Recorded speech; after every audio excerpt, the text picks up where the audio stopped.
The billionaire lay motionless on the worn hospital bed, his eyes closed, his breathing slow and steady. To everyone in the small charity clinic, Jonathan Hale looked like a man sleeping peacefully after collapsing from exhaustion. In reality, one of the richest men in America was completely awake.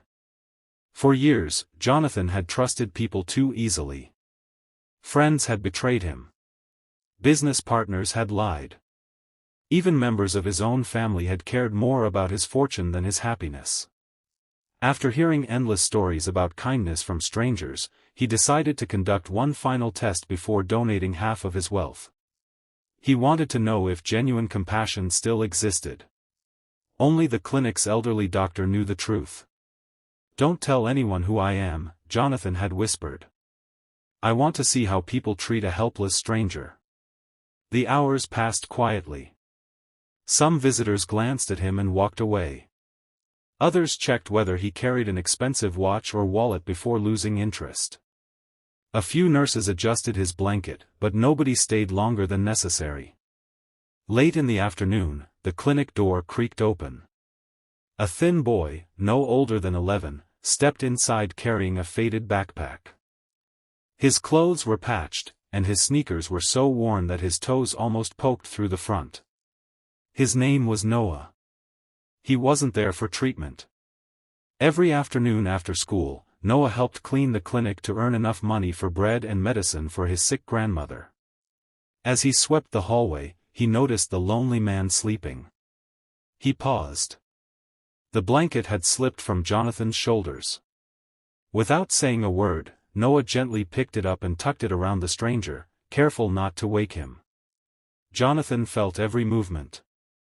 The boy then noticed the glass of water beside the bed was empty. He quietly filled it with fresh water and placed it within easy reach. Still believing the man asleep, Noah smiled softly. "I hope you feel better tomorrow," he whispered. Jonathan's heart stirred. An hour later, heavy rain began pounding against the windows. Cold wind slipped through a cracked frame. Noah walked across the room and closed it tightly before returning to his cleaning. He could have gone home. Instead, he stayed. When evening arrived, the doctor sighed. "I'm afraid we'll have to skip dinner tonight," he muttered loudly enough for Noah to hear. The food delivery never came. Noah looked inside his backpack. There was only one small sandwich wrapped in paper. It was the only food he had until morning. He stared at it for several seconds. His stomach growled. Then he slowly walked to the bedside. "If he wakes up hungry," Noah whispered to himself. He placed the sandwich beside the water and quietly returned to sweeping. Jonathan nearly opened his eyes. The sandwich wasn't much, just 2 slices of bread with a little peanut butter, but to that hungry child, it meant everything. Minutes later, Noah noticed Jonathan's hands trembling slightly. Thinking the stranger was cold, the boy removed his own worn jacket. It was the only warm clothing he owned. Very gently, he laid it over the sleeping man's chest. "I'll be okay," he murmured with a brave smile. "You need it more." Jonathan could no longer hold back. A tear rolled from beneath his closed eyelid. Noah didn't notice. He simply picked up his broom and continued working. When the clinic finally closed, the doctor thanked Noah for helping. "Go home before the storm gets worse." Noah nodded. Before leaving, he looked one last time at the sleeping stranger. "I'll pray for you tonight," he whispered. Then he disappeared into the rain. The room fell silent. Jonathan slowly opened his eyes. His cheeks were wet. He stared at the tiny sandwich. The oversized jacket covered only half his body, yet it felt warmer than the most expensive blanket he had ever owned. He picked up the jacket and held it tightly against his chest. "I've spent my whole life searching for loyalty," he whispered through tears. "And I found it in a child who owns almost nothing." That night, Jonathan didn't sleep. He cried for hours, not because of sadness, but because one poor boy had reminded him what true wealth looked like. The next morning, Noah returned to the clinic, surprised to see the stranger sitting up with a gentle smile. Jonathan stood and walked toward him. "Young man," he said softly, "you thought I was asleep yesterday." Noah blushed. "I'm sorry if I disturbed you." "You didn't disturb me," Jonathan replied, his voice breaking. "You woke something inside me that money never could." Within weeks, Jonathan arranged the best medical care for Noah's grandmother, bought the family a warm home, and created a scholarship that would pay for Noah's education through college. When reporters later asked the billionaire why he had chosen an unknown poor boy as the inspiration for his largest charitable foundation, Jonathan gave a simple answer. Because when he believed no one was watching, he gave away everything he had. That is the kind of heart the world needs. And every time Jonathan remembered the little sandwich and the worn-out jacket, tears filled his eyes again, because the richest gift he had ever received came from the poorest child he had ever met. Jonathan's announcement spread across the city faster than anyone expected. Newspapers praised the billionaire's new charitable foundation, television stations called it the greatest act of generosity in decades, and social media overflowed with admiration. Yet behind the headlines, Jonathan Hale had only one thought on his mind. He wanted to find out whether Noah's kindness would remain the same after his life changed. 3 months had passed since Jonathan had secretly paid off every debt the boy's family owed. Noah's grandmother had undergone successful surgery, their tiny apartment had been replaced with a modest but comfortable home, and Noah had received a full scholarship to the city's best private school. Still, Jonathan wondered if comfort would change the humble child who had once given away his only sandwich. One Saturday morning, Jonathan drove to the neighborhood where Noah now lived. This time he wore an ordinary jacket and an old baseball cap. No security guards followed him. As he walked through the nearby park, he noticed a familiar figure sitting beneath a tree. It was Noah. The boy was reading a science book while eating a simple lunch packed by his grandmother. Jonathan smiled. He still prefers books over expensive toys, he thought. Before approaching him, Jonathan noticed another child nearby. A little girl, no older than 7, sat alone on a bench with tears running down her face. Her clothes were dirty, and she clutched an empty lunchbox. Noah looked up from his book. Without hesitation, he stood and walked toward her. "Are you okay?" he asked gently. The little girl shook her head. "My mom couldn't pack lunch today," she whispered. "She lost her job." Noah didn't ask another question. He opened his own lunchbox. Inside were 2 sandwiches, an apple, and a small chocolate bar his grandmother had packed as a weekend treat. Jonathan watched carefully. Noah smiled at the little girl. "My grandma says food tastes better when it's shared." He handed her one sandwich. Then he paused. The girl still looked hungry. So Noah gave her the second sandwich. Next went the apple. Finally, after looking at the chocolate bar for just a second, he laughed. "You should have dessert too." The girl's eyes widened. "But then you'll have nothing."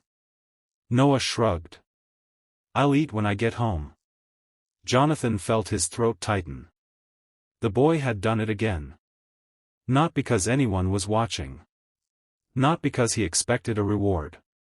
Simply because someone else needed help. Jonathan quietly wiped a tear from his eye. At that moment, an elderly homeless man slowly crossed the park using a broken cane. He stumbled, dropping a small bag of groceries onto the sidewalk. Several people walked around him without stopping.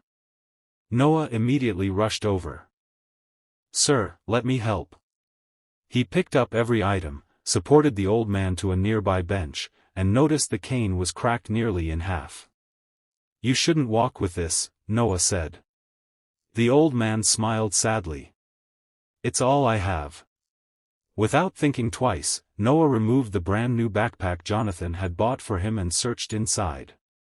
He pulled out the emergency money his grandmother insisted he always carry. Nearly every dollar. He pressed it into the old man's hand. Please buy yourself a stronger cane, and something warm to eat. The old man's hands trembled. I can't take this. You can, Noah replied. Someone once helped my family when we needed it most. My grandma says kindness only stays alive if we pass it on. Hidden behind a nearby tree, Jonathan could no longer hold back his emotions. The word struck him harder than any business deal ever had. He realized Noah had never seen Jonathan as a savior. Instead, he saw kindness as a responsibility.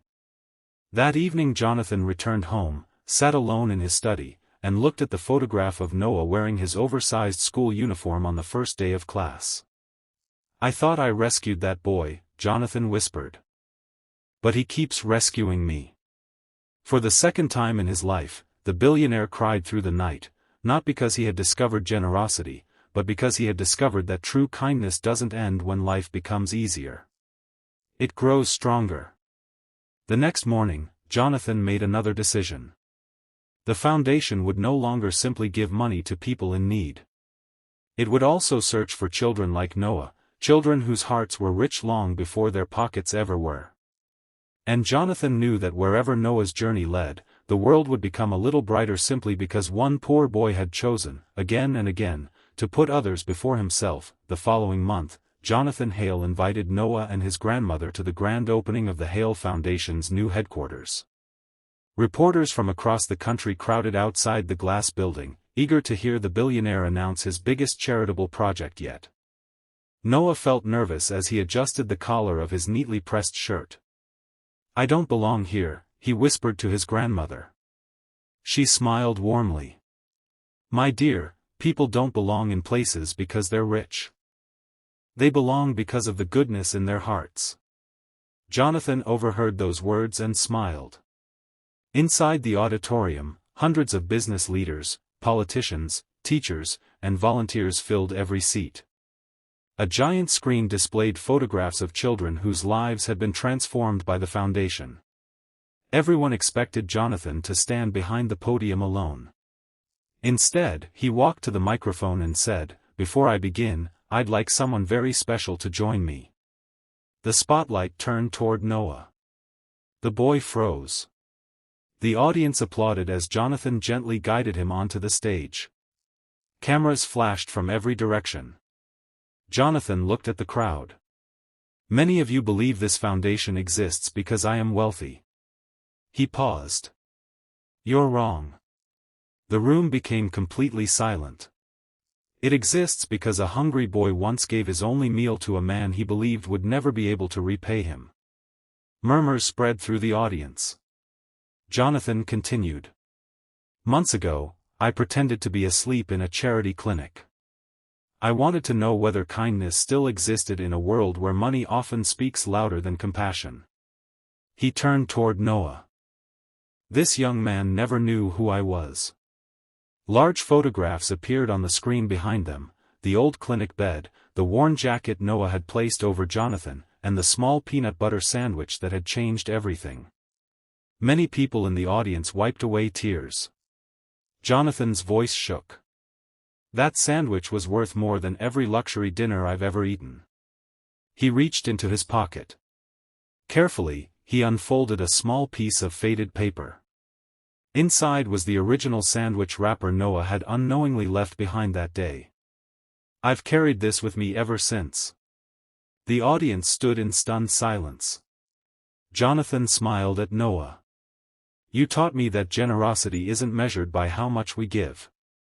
It's measured by how much we keep for ourselves. Thunderous applause erupted. But the greatest surprise was still waiting. Jonathan invited several children onto the stage. Some had received scholarships. Others had survived serious illnesses because of the foundation. A few had escaped homelessness. Each child carried a white envelope. Jonathan nodded. Open them. One by one, they did. Gasps echoed through the room. Every envelope contained a letter announcing a fully funded education, medical support for their families, and mentorship until adulthood. Parents burst into tears. Children hugged one another. The audience applauded louder than ever. Jonathan then faced Noah once more. There is one final announcement. A staff member rolled out a simple wooden sign covered with a cloth. Jonathan removed it. The words read, "The Noah Carter Kindness Academy." The crowd erupted into cheers. Noah's eyes widened. My name?" Jonathan nodded.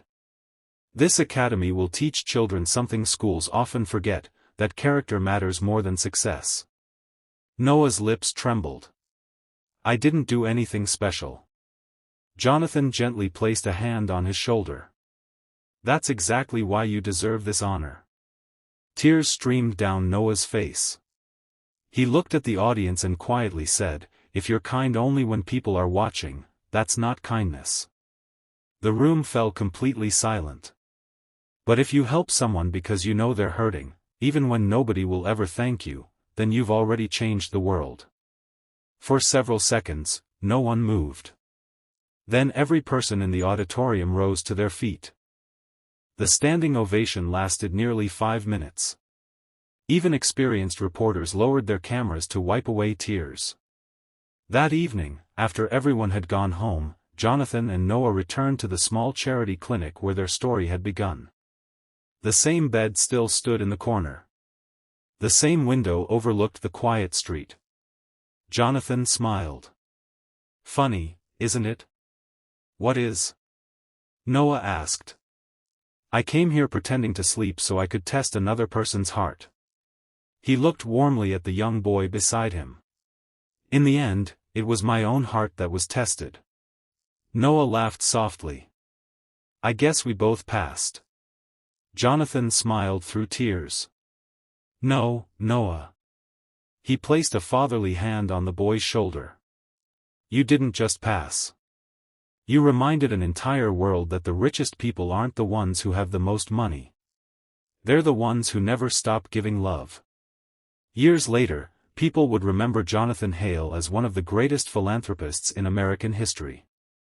But whenever anyone asked him what inspired his life's work, he never mentioned business, success, or billions of dollars. He simply smiled and answered, "It all began with one poor boy, one old jacket. One simple sandwich, and a kindness that made a billionaire cry all night."